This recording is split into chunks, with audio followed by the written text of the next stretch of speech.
to another edition of Did You Know Doctor Who, what you may or may not know about Doctor Who. This time we're going to have a look at another multi-Doctor story. For episode 33, we're going to have a look at The Three Doctors. I hope you enjoy. This is the first anniversary special and is the first multiple Doctor story. In fact, it's the only time all the original Doctors and their actors appear in a multi-Doctor story, as other times either omit a Doctor or replace the actor or focuses on just a select few.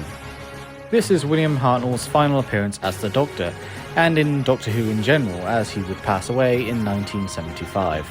William Hartnell was extremely ill at the time, which resulted in his role being smaller, and the first Doctor restricted to only appearing on the scanner. This is the first time the first and second Doctor appear in colour. It is also the first time the line, "It's bigger on the inside," is said. Jamie was to appear, but Fraser Hines was busy with Emmerdale, or Emmerdale Farm as it used to be called. Working titles for this story were The Black Hole and Death World. This is the first appearance of Omega, and Omega's original name was Om, which was Who backwards. Zoe was also meant to return, but it felt too many returning characters was too much.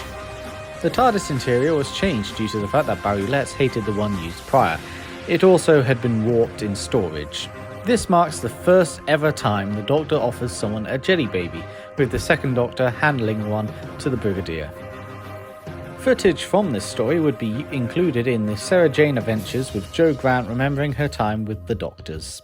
This is the first time since the 1953 film Will Any Gentleman that Jon Pertwee and William Hartnell worked together. Whilst it was meant to be the 10th anniversary, the story actually aired 11 months ahead of the anniversary. In the original script, the Time Lords are in conflict with a Federation of Evil, led by the personification of Death. To avert an all-out war, the Time Lords managed to convince the Federation to allow them to send the three Doctors into the Federation's underworld domain. There, the Doctors will do battle against various realizations of death, including zombies, the Four Horsemen of the Apocalypse, the Hindu goddess Kali, and the Cyclops Prometheus from Greek mythology, with the victor in the contests determining whether the Time Lords or the Federation of Evil will prevail. Jon Pertwee and Patrick Troughton initially butt heads on set, as Troughton preferred goofing around and ad-libbing many of his lines, while Pertwee preferred sticking to the script and always preferred moving about. They even disagreed over the camera. Troughton preferred the camera to focus on the monster, while Pertwee preferred the camera to focus on the Doctor. During the course of the filming, however, the two became very good friends, so much so that they were disappointed when the second Doctor and the third Doctor didn't meet straight away in the Five Doctors. The script was originally going to refer to Metabellus 3, which would have been the planet that the Green Death and the Planet of Spiders take place. This story marks the end of the Doctor's exile on Earth and allows the third Doctor to explore the universe. Quite an obvious fact, that one. At the time, the 12 million that Part 4 earned was the highest rated story. The name Cell Guards to describe Omega's minions is never explicitly named. And that is it for today. I hope you enjoyed.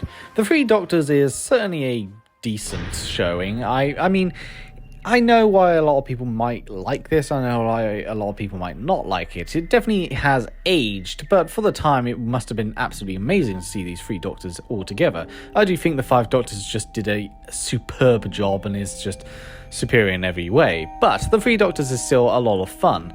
A little bit slow, but a lot of fun. Omega, on the other hand, is absolutely phenomenal, and I absolutely love this villain. I can see why a lot of people really want Omega to return, because Omega is just such an interesting character, and a character that could easily be used again, and could be used for much more deeper purposes. It's just a shame that we haven't seen much of Omega after this, other than the Fifth Doctor story, but other than that, I do really like Omega, and I love the mask design. I absolutely love the look of Omega as well. Patrick Troughton and Jon Pertwee working together is absolutely phenomenal. I absolutely love it. I do like the fact that William Hartnell is in this and does do some stuff, even if obviously he's restricted. That said, I hope you enjoyed this episode of Did You Know Doctor Who, and I'll see you next time.